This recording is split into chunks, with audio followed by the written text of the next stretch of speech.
The January transfer window is still far away, yet here we are again with all sorts of players suddenly being linked with the club. Most of the time we brush these rumours aside because they are usually people chasing clicks or journalists trying to claim an exclusive before anyone else. But there is one rumour that we just could not ignore, mostly because it keeps getting stronger with every passing day.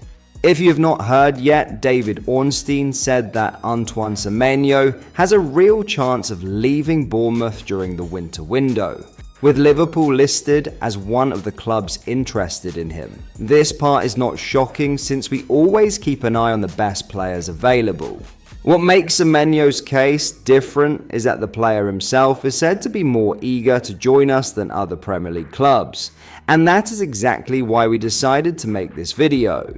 The real question is simple. Should Liverpool try to sign Semenyo after already spending so much in the summer on new forwards? Does he offer something we do not already have in our current squad? Does the deal even make sense as a whole? Make sure to hit like and subscribe, and let us attempt to analyze in detail what makes Antoine so unique. So why is there so much hype around Antoine Semenyo, and what makes the 25-year-old winger stand out? The first thing is his versatility, whether he plays on the right, on the left, closer to the middle, or completely out wide. Semenyo can move across different positions without any problem. When you look at his heat map and touch map, you can clearly see how active he is on both sides of the pitch, and how often he drifts into different zones to help his team. This level of flexibility is something our current wingers do not really offer. Salah is a pure right winger, and it is hard to even remember the last time he actually started on the left side. Gakpo usually feels more comfortable on the left as well.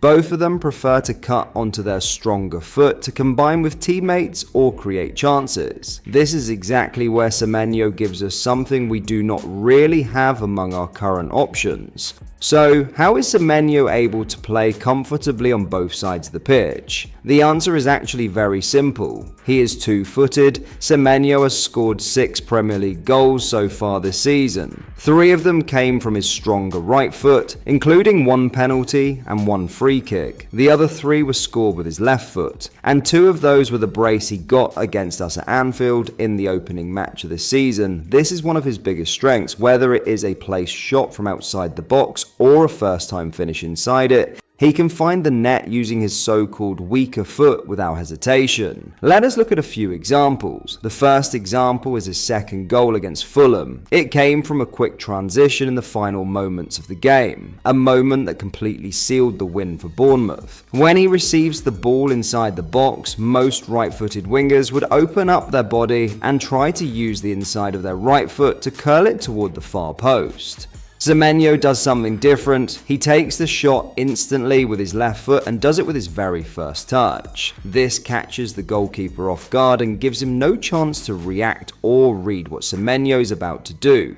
Another similar goal he scored in the exact same way was the one he put past us. You can see him read the situation early and make a quick run toward the near post, leaving all of our defenders a few steps behind. There is no hesitation at all. As soon as the cross comes in, he meets the ball with his left foot and sends it past Alisson before anyone can close him down. In that same game, he scored yet another goal with his left foot, and this time it came from outside the box. You can see him pick up the ball in his own half to start the transition, then carry it all the way forward with real pace and power, but the impressive part does not stop there, and this is exactly where his two-footed ability becomes so obvious. As he drives forward, he ends up running straight into what looks like a dead end, with Van Dijk blocking his way and Konate closing in from his left to try and force him away from goal.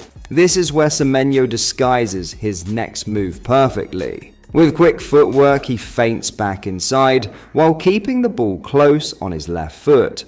Most players in this situation would try to square the ball for one of the unmarked teammates waiting in the middle. Semenyo chooses something else. He goes for the left-footed shot and buries it behind Alisson with total confidence. This is something Salah is also good at, but we do not see it very often because he almost always stays on the right side. With Cody Gakpo, it is even more clear since he relies heavily on his right foot whenever he shoots or tries to create something.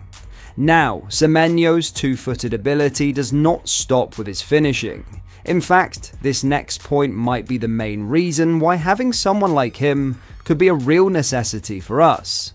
We simply do not have many aggressive wide dribblers in the team. Salah can still be unstoppable when he is in form, and we have Rio Ngumoha coming through the ranks, but the situation is not perfect. Salah has lost a bit of that pure explosiveness in his dribbling, and Rio is still young and raw, so it would not make sense to throw him into that level of responsibility. Now Semenyo, on the other hand, is a 1-versus-1 monster. He is strong, explosive, even from a standing position, quick on the ball, and constantly unpredictable because he can go either way with both feet. But let us look at a few sequences to understand his dribbling in more detail.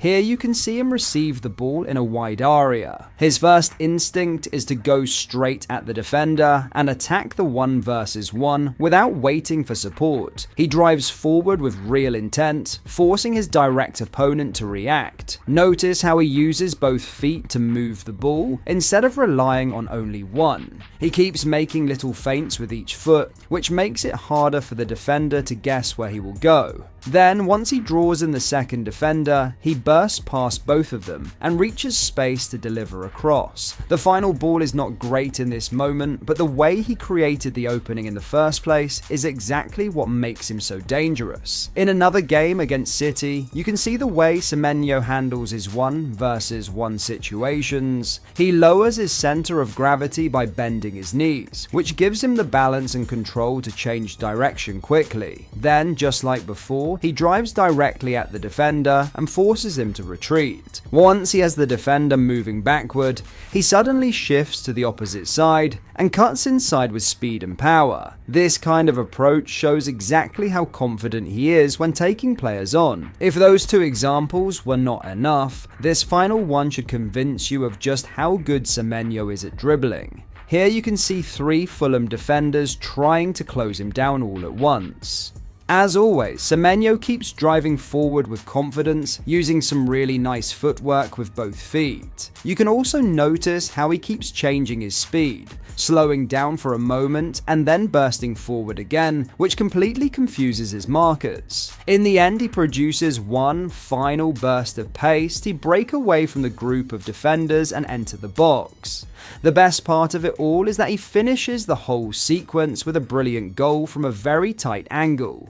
Now, spending £65 million on another forward in January, especially when we have other areas that need to be addressed, might not be the best choice. But the more you look at Semenyo, the more you start to understand why Liverpool might be tempted. He offers something very different from what we currently have. He can play anywhere across the front line, he is two-footed, he is a real threat in 1-versus-1 situations, a constant goal threat, and he works hard for the team. These qualities and opportunities to sign such players are not easy to find, especially in the Premier League. The question is whether this signing would be smart at this moment.